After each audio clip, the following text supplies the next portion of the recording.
Learn all about living in Manzanillo, Mexico from Gerry Szakacs in this video interview with expats in Mexico.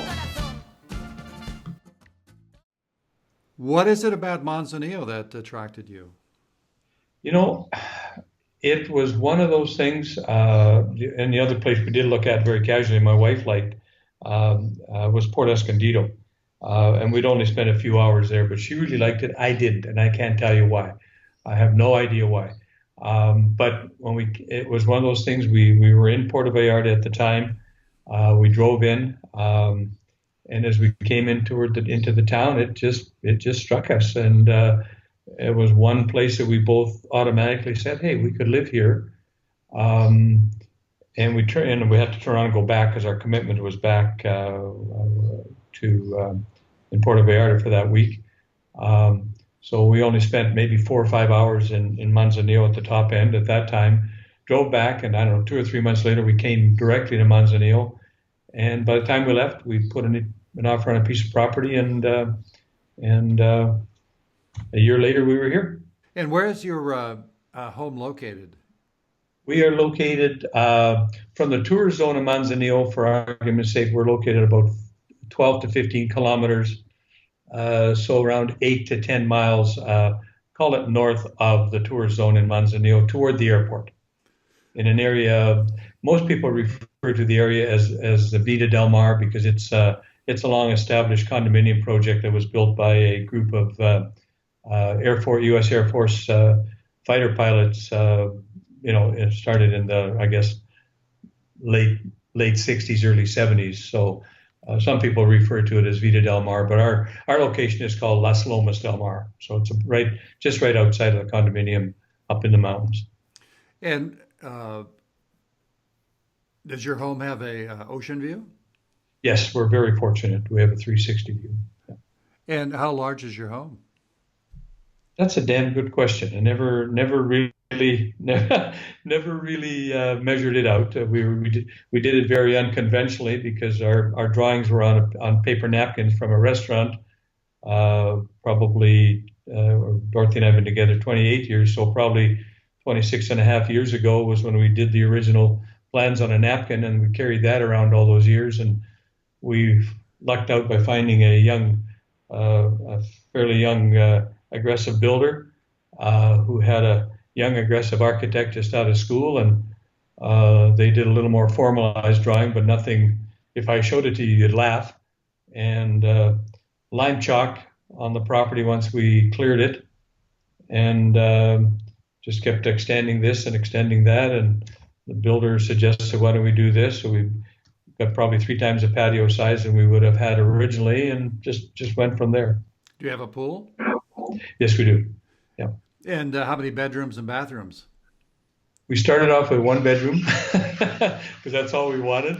Ended up with 2, and then my office. So which can eventually, if somebody as we get older, we want to sell it, it can be a third. It can be a third bedroom. And it's all in one level, or? No, our master bedroom takes up probably 80% of the upstairs, and then master bedroom, bathroom. And then my office takes up, I don't know, probably 250, 300 square feet, and I have a deck off of that. And the area that you live in now, is that pretty much of an expat area? It is, I guess. Most of the people are Americans, Canadians. So we have probably, there's 300 lots, of which about 100 are in a serviced area. And 45 houses. So of the 45 houses, I'd say there's 15 that are nationals, and the rest are expats. What is it about Manzanillo that attracts expats? I think it's just the quietness. It's a blue-collar working town, so you don't have the hype that you do have in a tourist town like you would have in Puerto Vallarta, Mazatlan, Cancun, Cabo. I think that's more what it is. It's just that it's very, very tranquil, very, very quiet, low key, rather than the hustle bustle that you would get in these other locations. I think it's the largest shipping port in Mexico on the West Coast, is it not? Yes, it is. Yep, it's the largest one, the containerized port. there's higher volume weight-wise in Veracruz and stuff, but Manzanillo, I think they handled somewhere in the range of 2.5 million containers last year, and they plan on increasing that about 13 or 14% every year over the next 15 years. So, and it's a very active, prosperous town, and has, I'm sure, a lot of shopping for you, like Costco and Walmart and stores like that, as well as all the local stores, right?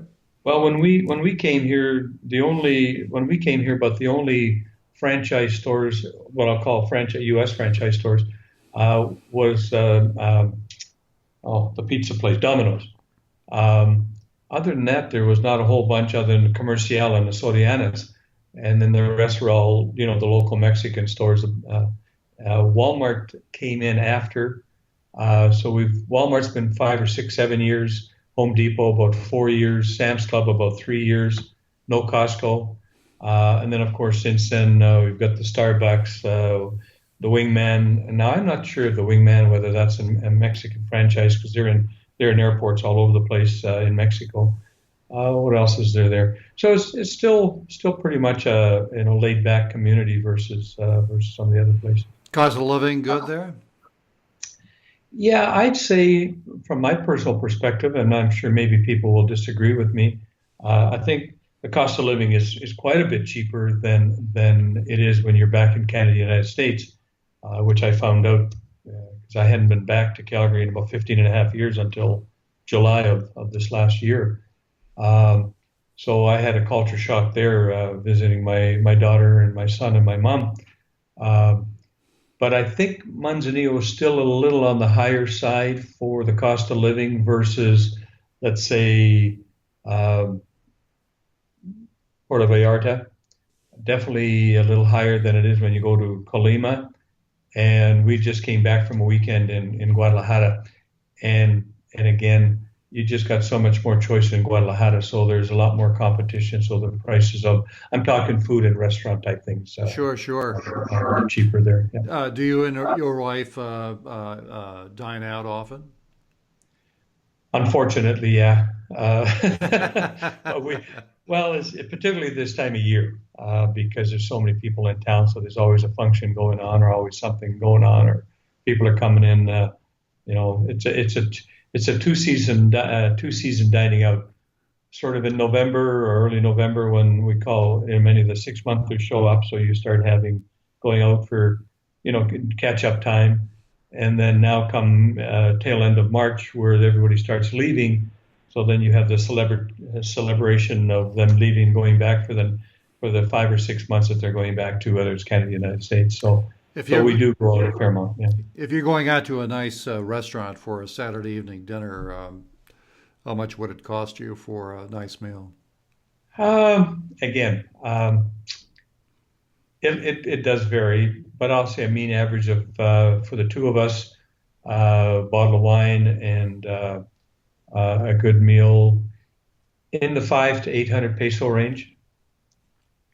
And I know that's a fairly big gap, probably, but depends on the restaurant. And you can go cheaper than that as well. But to a nice restaurant, a normal restaurant that we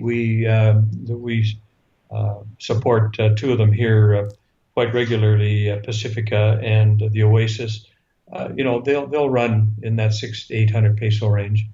So there's some of the nicest restaurants in town. Those are probably the two better ones in town. There's other very good ones, but they're probably a little more, each for a different reason, that they're the more popular ones for the gringos. Are there plenty of places to buy fresh fruits and vegetables in your area?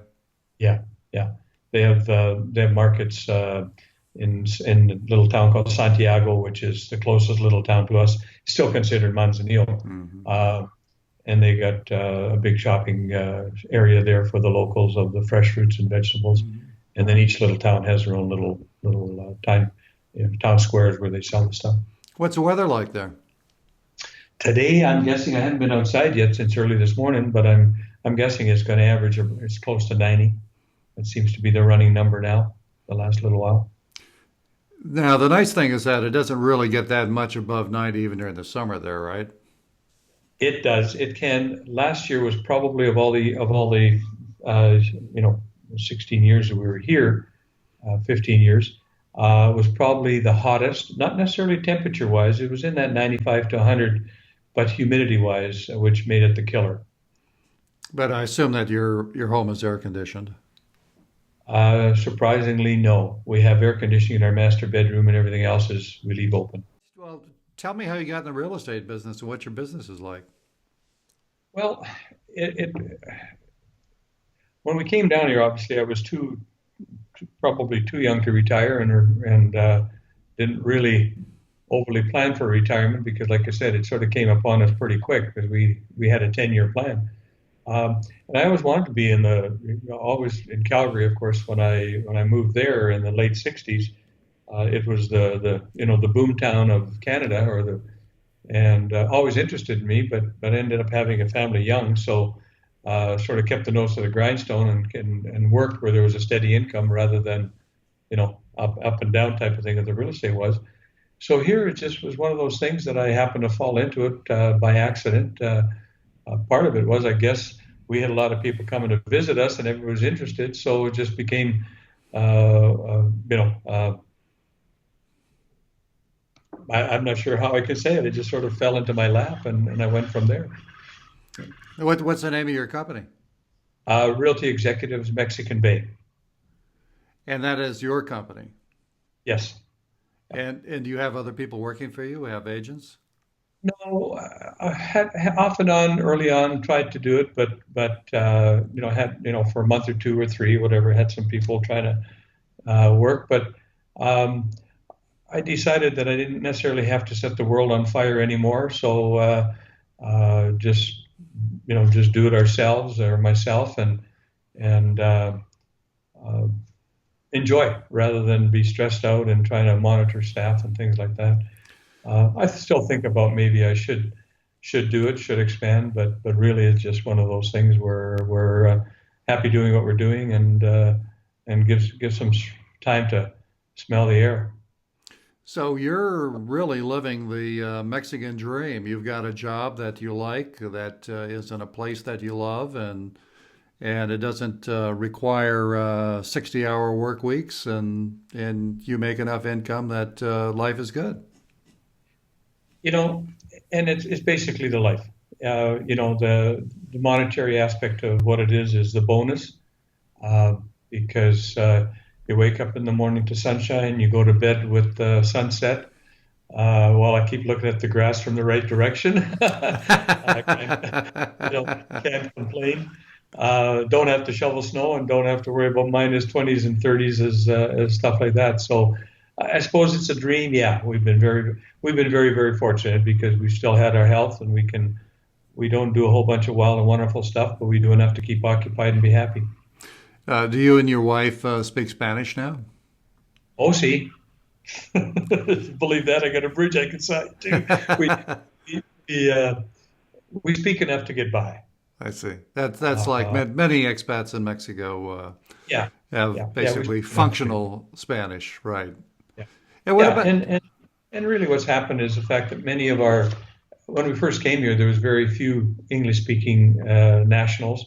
That is changing, and many of our Mexican friends now say, no, no, they give us the gears about not speaking Spanish very well, but in the same token, every time we're talking to them, they want to practice English, so it makes it Sure, easy for us to sure, follow sure. through. How large is the expat community in Manzanillo? You know something?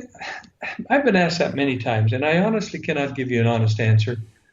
This time of year, probably maybe 4 or 5 thousand people, my guess. It's a good Uh, sized expat community. it's this time of year.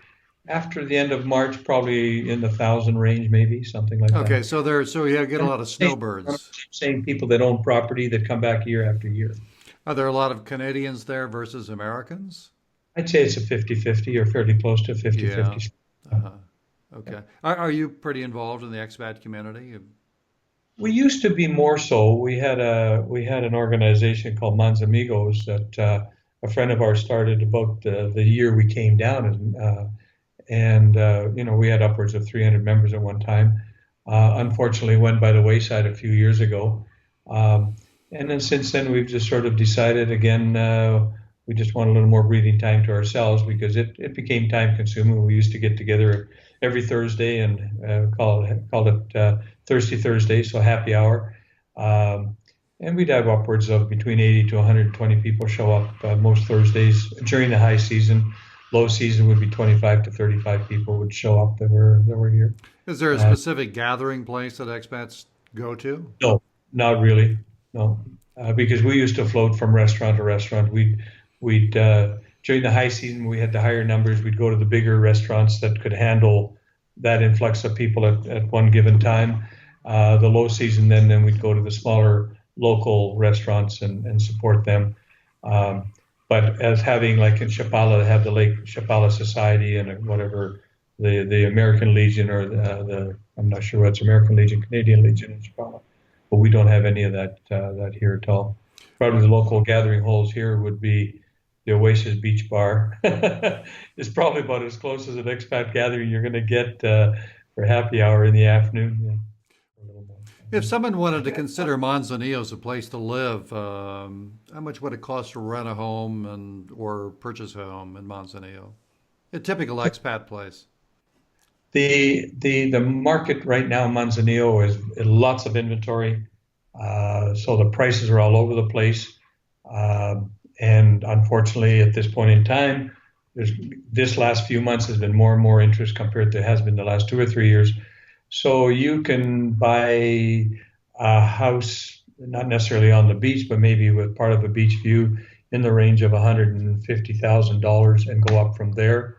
Condos, again, depending, something that's, sort of move in ready rather than, and I don't mean it derogatorily when I say Mexican style or Mexican version, but more gringo oriented, starting reasonable in around the 100,000 or a little under range, and then going up from there.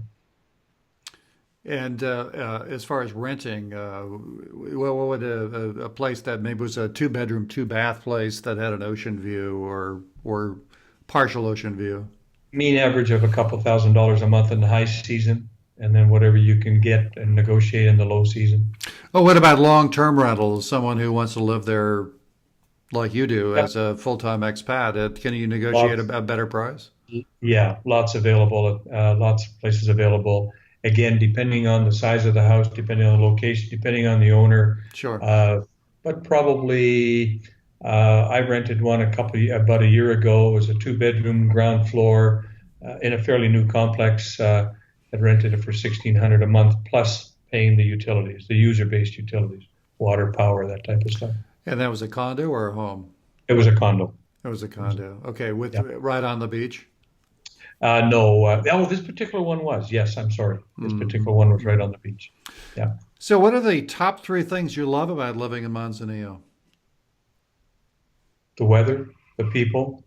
Even though I said earlier cost of living is higher here, still very comfortable cost of living. When I said cost of living higher here, then would be in more of the touristy areas or where there's more amenities. And when you say the people, do you have quite a few friends who are Mexican nationals? Yes. Yeah, we're very fortunate. All around, we were very fortunate because we didn't know anybody when we came here, so we're very fortunate with the people that we can call friends here right now. Yeah. You've established deep roots in Manzanillo. Have no interest in going back other than for Stampede Week in Calgary. It took all I had to go back at the end of July for my mom's birthday, only because it was the finish of Stampede and it was getting colder. For me, it was cold. For the locals up in Calgary, they were running around in shorts and I was freezing. So, Well, you sound like a happy expat, Gerry. Thank you so much for joining us today. absolute pleasure. And